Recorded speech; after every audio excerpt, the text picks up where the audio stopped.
آج کا یہ عظیم الشان اجلاس جمعہ مسجد ٹرسٹ اور میلاد قادریہ مسجد میلاد کمیٹی کی جانب سے منعقد ہوا ہے اور یہ دو عنوانات پر مشتمل ہے. ایک میلاد النبی کا اجلاس ہے اور ساتھ میں 11ویں شریف کا بھی اہتمام کیا گیا ہے. ظاہر سی بات ہے کہ یہ دو عظیم الشان عنوانات ہیں اور آج کے اس اجلاس کے ذریعہ بنیادی طور پر یہی کوشش کی جا رہی ہے کہ ہم عوام کو، مسلمانوں کو بحیثیت خیر امت اللہ اور اس کے رسول کے پیغام سے مطلع کریں. حضور نبی اکرم صلی اللہ تعالیٰ علیہ وسلم کی ولادت بسعادت کی عظمتوں کو بیان کیا جائے. پیران پیر غوث اعظم دستگیر کی 11ویں شریف اور غوث اعظم کی تعلیمات سے حاضرین کو روشناس کرایا جائے اور خصوصی طور پر آج کے اس اجلاس کے ذریعہ یہ کوشش ہم لوگ اپنی جانب سے کر رہے ہیں کہ مسلمانوں میں اتحاد اور اتفاق ہونا چاہیے، مسلمان متحد ہونا چاہیے اور اللہ اس کے رسول کی تعلیمات کی روشنی میں، پیران پیر کی تعلیمات کی روشنی میں ہم سب کو مل کر ملک اور ملت کی خدمت کرنا چاہیے. چونکہ اس وقت کرونا وائرس سے پوری دنیا پریشان حال ہے، خصوصی طور پر ملک کے لیے، وطن عزیز کے لیے، پورے عالم انسانیت کے لیے آج دعا کی جائے گی کہ کرونا وائرس سے اللہ تبارک و تعالی عالم انسانیت کو نجات عطا فرمائے، بالخصوص وطن عزیز ہندوستان کو اس خطرناک وائرس سے نجات عطا فرمائے، ہم سب کی حفاظت فرمائے. خاص طور پر آج کے اس پروگرام میں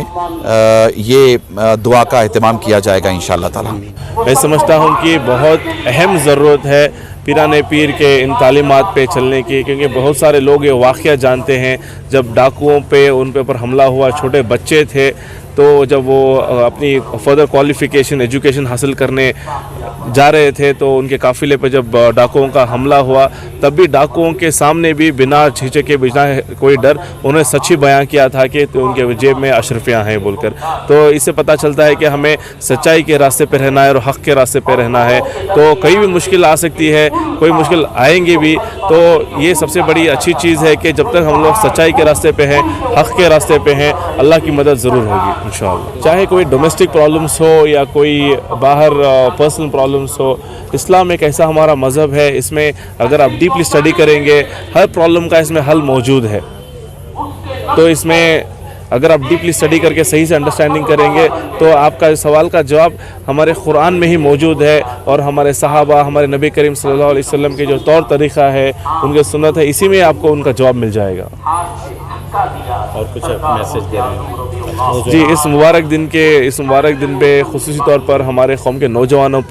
کے لیے میں یہ میسج دینا چاہتا ہوں کہ کافی ایسے ماحول میں نیوز میں اکثر آ رہا ہے کہ ہمارے لوگ نشے میں وغیرہ رہ کر اپنا وقت ضائع کر رہے ہیں. تو میں سے گزارش کرتا ہوں کہ آپ صحیح راستے پہ آئیں اور ایسے غلط چیزیں، نشے یا وغیرہ جو بھی ہیں، غلط عادت آپ چھوڑ دیں اور صحیح راستے پہ آئیں اور دینی راستے پر آئیں. اللہ کا احسان ہے کہ اللہ تعالیٰ نے مجھے یہاں آنے کے، حاضر ہونے کے توفیق دی اور مجھے موقع دیا. میں اللہ تعالیٰ کا شکر گزار ہوں. میں صوفیزم میں، اولیاء اکرام میں بڑا عقیدہ رکھتا ہوں اور میں زندگی میں کچھ کامیابی مجھے ملی ہے تو یہ اللہ کا احسان اور یہ اولیاء اکرام کا صدقہ ہے. مجھے بغداد 2 بار جانے کا موقع ملا تھا. میرے گھر میں بچپنے سے میں دیکھتا آیا ہوں کہ ہمارے والدین بڑے ادب سے، بڑے عقیدت کے ساتھ 11ویں شریف کرتے آئے ہیں اور میں بھی اسی روایت کو قائم کیا ہوں. ہمیشہ میرے گھر میں بھی حضرت غوث اعظم دستگیر پیران پیر، ان کے نام پہ 11ویں شریف میرے گھر میں بھی ہوتی ہے. یہ بڑی خوشی کی بات ہے کہ جمعہ مسجد ٹرسٹ کے ذمہ داروں نے آج یہ جلسہ منعقد کیا ہے. اس سے میں نے علماء اکرام سے گزارش کی ہے کہ جو پریشان ہیں، عوام جو پریشان ہیں بلا مذہب کے، جو قوم و مذہب کے، کرونا 3 کے جو اومیکرون سے جو لوگ پریشان ہیں، لوگوں میں یہ ہے کہ کیا پھر لاک ڈاؤن ہوگا، پھر رات میں نائٹ کرفیو ہوگا، لاک ڈاؤن ہوگا. دعا کی ہے کہ ان کا خاص کر حضرت غوث اعظم دست گور سے ہم بھیک مانگے، اللہ تعالیٰ سے بھیک مانگے کہ اللہ تعالیٰ یہ اومیکرون سے عوام کو بچائے، تاکہ پہلے ہی کرونا 1 اور کرونا 2 سے چھوٹا طبقہ بہت کمزور ہو گیا ہے، بہت تکلیف میں آ گیا ہے۔ اللہ تعالیٰ